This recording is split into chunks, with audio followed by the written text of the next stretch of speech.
আপনাদের ভালোবাসার channel birds of village Rasel. এই দেখতেই পাচ্ছেন আমার ফিমেল পাখিটি জল খেয়ে গেল। এটা কিন্তু ওষুধ মিশ্রিত জল। আবার আপনারা এমন পরিমাণে মেডিসিন দিয়ে পানিগুলো গুলান যেন আপনার পাখি কাছে বাড়ির কাছে আসে, তারপর আর খেতে চায় না। কিন্তু আমার পানিগুলো দেখলেনি তো আপনারা পাখিটা কীভাবে খেলো। এই দেখেন কি অবস্থা, ব্রিডিং মোডে যাওয়ার জন্য কি অবস্থা দেখতে পাচ্ছেন। এটাই একবারে ফুল ব্রিডিং মোডে চলে গেছে। হারিয়ে দেওয়া মাত্রই এদের কাজ শুরু হয়ে যাবে। দেখেন সুস্থ পাখি চেনার একটা বৈশিষ্ট্য, পাখিগুলো এবার উড়াউড়ি করবে। আপনারা সবসময় বড় খাঁচা দিবেন যাতে পাখিগুলো উড়াউড়ি করতে পারে। এই দেখেন এখানে দেখতে পাচ্ছেন এই যে আমার পাখিটি দেখেন এরকম বার হয়ে গেছে। এই যে দেখেন মেল পাখিটি এই যে নিচে আছে।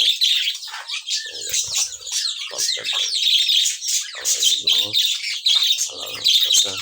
বাচ্চাগুলো দেখেন কত সুন্দর করে চারিতে দেবে। এই সেই আমার রেটাই, এই সেই আমার রেটাই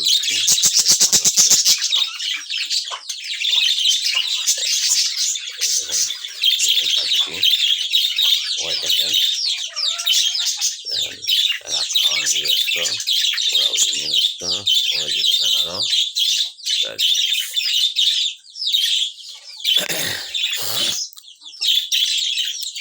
আপনাদের সাথে একটা শেয়ার করি। সেটা হচ্ছিল, কখনো যদি দেখেন আপনার হাড়িতে বেবি আছে, বাচ্চা আছে, কোনো সময়ই এদেরকে ব্রিডিং কোর্স করাবেন না। কারণ ব্রিডিং কোর্সে অনেক সমস্যা হয়। দেখা যায় ব্রিডিং কোর্সের মেডিসিনগুলো খাওয়ানোর কারণে আপনার পাখিগুলো বা বেবিদেরকে খাওয়ানো বন্ধও করে দিতে পারে। অতএব আপনারা সবসময় সতর্ক থাকবেন। আপনার পাখির যখন বেবি থাকবে, যে কোনো ঘরেই বেবি থাক, আপনারা কখনোই ব্রিডিং কোর্স করাবেন না। অনেক ভাই আছে ব্রিডিং কোর্স করাইছে, বাচ্চাদেরকে যখন খাওয়ানো বন্ধ করে দিয়েছে তখন ওনারা ফুল ব্রিডিং মোডে চলে গেছে। অর্থাৎ ব্রিডিং মোডে যখন একবার চলে যাবে, এদেরকে আপনি কোনো সময় আর বাচ্চাদেরকে খাওয়াতে দেখবেন না। বাচ্চাদেরকে খাওয়ানো বন্ধ করে দেয়। তো এই জিনিসটা আপনারা সবসময় মনে রাখবেন, যেন ব্রিডিং কোর্স কখনোই করাবেন না বাচ্চা থাকা অবস্থায়। ঠিক আছে, ব্রিডিং কোর্স কোনোভাবেই করাবেন না যখন আপনার বেবি থাকবে, ঘরের ভিতর হাড়ির ভিতরে বেবি থাকবে। এই দেখেন এই সাইডের মেল, ওই সাইডের ফিমেল পাশাপাশি বসে দেখেন দেখেন দেখেন পরকিয়া করার জন্য কত কিছু করে।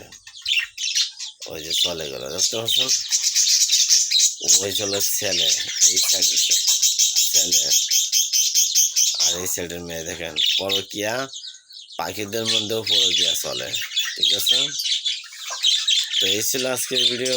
আসসালামু আলাইকুম।